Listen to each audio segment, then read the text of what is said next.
Naman po ulit tayo guys, isa na naman sewing tips and tricks para sa inyo.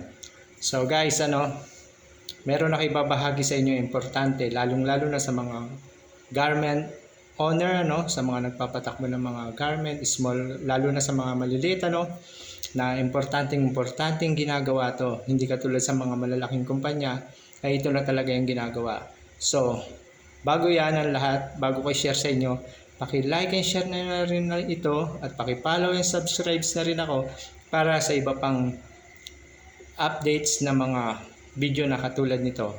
So guys, umpisa na natin. Ang topic po natin ngayon ay sample.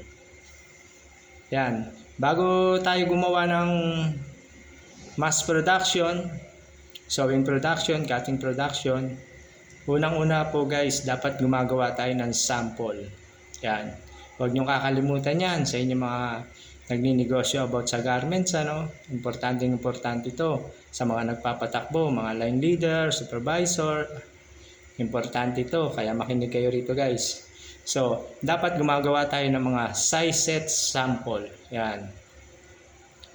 Ano nga ba ang kahalagahan nito guys? At paano ba ito ginagawa? Ang paggawa po ng mga size set sample, ito po yung kukuha kayo ng mga tela doon sa mga order, yung mga tatabasin nyo, yung mga tela na nandyan na for production. Doon kayo kukuha ng size set sample para yung pattern makikita nyo kung meron man diferensya o kung meron man dapat kayong i-adjust. Ganun na rin sa tela, kung meron man dapat i-adjust doon sa tela na tatabasin nyo, makikita nyo na kagad. Kaya importante guys ang size set sample. Ang paggawa ng sample, yan ang pinaka-importante upang makuha nyo ang tamang sukat sa pagtatahi. Guys, para yung order nyo, hindi kayo magkaroon ng back job or makasira ito sa negosyo nyo. Diba? So, dapat meron kayong size set sample. So guys, huwag nyo kakalimutan yan. Huwag nyo kakalimutan yan guys. Importante yan. Bago kayo magkaroon ng cutting production, mga mass production na yan, cutting na yan, tsaka yung sewing, bago kayo mag-mass production, So, dapat gumawa muna kayo ng mga size set sample para makita nyo ang mga problema dito sa tahi na to, bawat size. Makikita nyo na kagad kung meron ba kayong dapat i-adjust, di ba?